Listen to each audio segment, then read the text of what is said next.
स्वागत है एक बार फिर से आप सभी व्यूअर्स का। आज के वीडियो में हम लोग देखेंगे कि हमें एक टेम्परेचर इनपुट करना है फ़ारेनहाइट में, ठीक है, और उसको कन्वर्ट करना है सेल्सियस में, ठीक है। तो आपका क्वेश्चन क्या है कि input temperature of a city in Fahrenheit through the keyboard, यानी कि यूज़र को टेम्परेचर इनपुट करना है एक सिटी का फ़ारेनहाइट में, और आपको प्रोग्राम लिखना है सी में जो क्या करेगा, कन्वर्ट करेगा उस टेम्परेचर को सेंटीग्रेड में, ठीक है। तो आपको सेंटीग्रेड में कन्वर्ट कराना है। तो देखिए, जैसा कि हम लोग जानते हैं कि इसका जो फॉर्मूला होता है वो होता है हमारा C/5 is equals to F-32 divided by 9, ठीक है। ये हमारा फॉर्मूला होता है। अब इस फॉर्मूले को हमें कैसे अपने सी प्रोग्राम में इम्प्लीमेंट कराना है वो चलिए देखते हैं। तो जैसा कि हम जानते हैं कि हमें हेडर फाइल्स तो इंक्लूड करानी ही पड़ेगी। हैश इंक्लूड stereo.h, फिर सेकंड आपकी हैश इंक्लूड conio.h, फिर हमारा void मेन फंक्शन स्टार्ट हो जाता है, ठीक है। अब जैसा कि हमें जानते हैं कि हमें दो वेरिएबल्स की ज़रूरत पड़ेगी, ठीक है। एक वो जो हमें इनपुट कराना है टेम्परेचर, ठीक है, एक वो जिसमें हमें कन्वर्ट कराना है यानी कि सेल्सियस में। तो हम उसी से रिलेटेड कुछ वेरिएबल्स ले लेते हैं। सपोज़ हम लोग एफ़ ले लेते हैं जो कि फ़ारेनहाइट को डिनोट करेगा, और एक वेरिएबल ले लेते हैं सी जो सेल्सियस को डिनोट करेगा, ठीक है। इसके अलावा हमें और वेरिएबल्स की ज़रूरत नहीं पड़ेगी। तो हमने वो दो वेरिएबल्स ले लिए, एक वेरिएबल एफ़ हो गया जो फ़ारेनहाइट को डिनोट करेगा, और एक वेरिएबल सेल्सियस हो गया जिसमें हमें कन्वर्ट कराना है, ठीक है। तो एक क्लियर स्क्रीन का फंक्शन यूज़ कर लेते हैं ताकि जो भी प्रीवियस आउटपुट होगा उसको वो क्लियर कर देगा। उसके बाद यूज़र को एक मैसेज दे देते हैं कि ताकि यूज़र को ये पता चल जाए यूज़र को करना क्या है। तो हमने यहाँ पर यूज़र को मैसेज दे दिया, एंटर द टेम्परेचर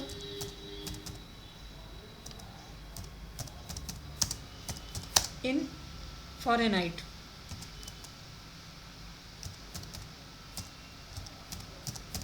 ठीक है। तो इससे यूज़र को ये पता चल जाएगा कि यूज़र को करना क्या है, और \n लगा दिया कि ताकि वो इनपुट हमसे नेक्स्ट लाइन में मांगे, ठीक है।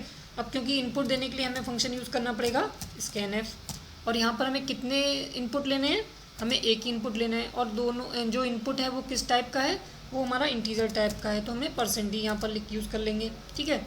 उसके बाद अब हमें यहाँ पर कहाँ पर स्टोर कराना है, एफ़ के एड्रेस पर, ठीक है, वो हमने कर दिया।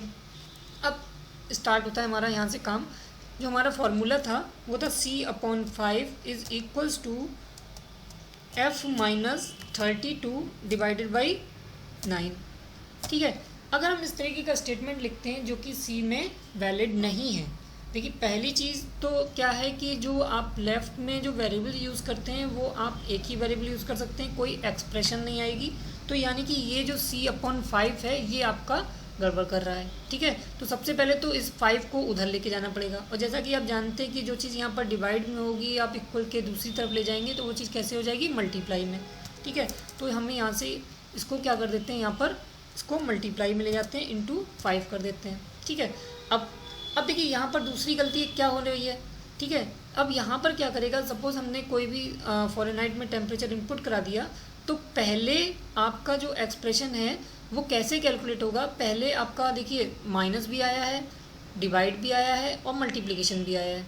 तो जैसा कि रूल है कि पहले जो हमारा होगा वो डिवाइड होगा, फिर स्टार होगा यानी कि मल्टीप्लिकेशन होगा, देन माइनस होगा, और उसके बाद वैल्यू असाइन हो जाएगी। वो क्यों हो रहा है, देखिए जैसा कि हमें प्रेसिडेंस ऑर्डर में पता है कि जो हमारा मल्टीप्लिकेशन है, डिवीज़न है, और जो मॉडुलस ऑपरेटर है इनका प्रेसिडेंस सबसे हाई होता है, ठीक है। देन प्लस माइनस हो जाता है, फिर असाइनमेंट ऑपरेटर का यूज़ होता है, ठीक है। लेकिन जब अगर सेम प्रेसिडेंस के ऑपरेटर्स आ गए तब क्या होगा, उस केस में हमें ये देखना होता है कि लेफ़्ट से कौन सा ऑपरेटर पहले आया है।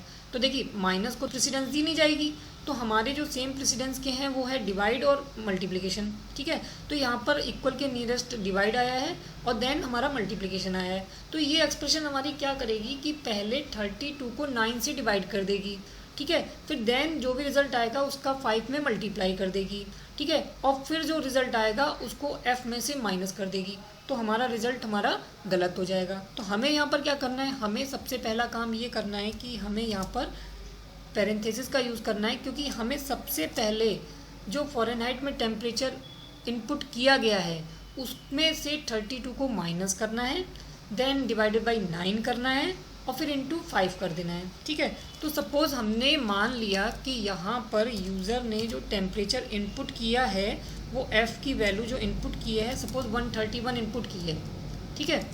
अच्छा, अब क्यों 131 किया उसका देखिए, हमने ये बताया कि अब आप अगर यहाँ पर देखेंगे कि यूज़र ने अगर f की वैल्यू 131 इनपुट करी है और 131 में से 32 को माइनस करेंगे तो आपकी जो वैल्यू आएगी वो आएगी 99, और 99 को जब आप 9 से डिवाइड करेंगे तो रिज़ल्ट आएगा 11, और 11 को 5 से जब मल्टीप्लाई करेंगे तो रिज़ल्ट आएगा 55, यानी कि यहाँ पर जो c की वैल्यू आनी चाहिए वो 55 आनी चाहिए, ठीक है। चलिए ठीक है, अब यहाँ पर हम देख लेते हैं कि क्या रिज़ल्ट ऐसा आ रहा है। Print F now temperature in centigrade is, फिर हमने यहाँ पर % लगा दिया, कॉमा कर दिया, ठीक है, और हमने यहाँ पर c की वैल्यू प्रिंट करा ली और यहाँ पर हमने एज यूजुअल गेट ch लगा दिया ताकि हमें आउटपुट रन टाइम पे मिल जाए, ठीक है, हमें ऑल्ट F5 करने की ज़रूरत ना पड़े। तो चलिए देखते हैं, कंट्रोल F9 किया हमने, तो हमसे ये टेम्परेचर इनपुट करने की बात कर रहा है, तो हम सपोज 131 ही इनपुट कर देते हैं। तो देखिए रिज़ल्ट हमारा क्या आ गया, 55, ठीक है। अच्छा, आई थिंक क्लियर हो गया होगा। अगर आपको ये वीडियो अच्छा लगा हो तो इसे शेयर करें, लाइक करें, और अगर आपने हमारे चैनल को अभी तक सब्सक्राइब नहीं किया तो इसे सब्सक्राइब करें और बेल आइकन पर क्लिक करना ना भूलें ताकि आपको नेक्स्ट वीडियो की नोटिफिकेशन सबसे पहले मिल सके। Thank you.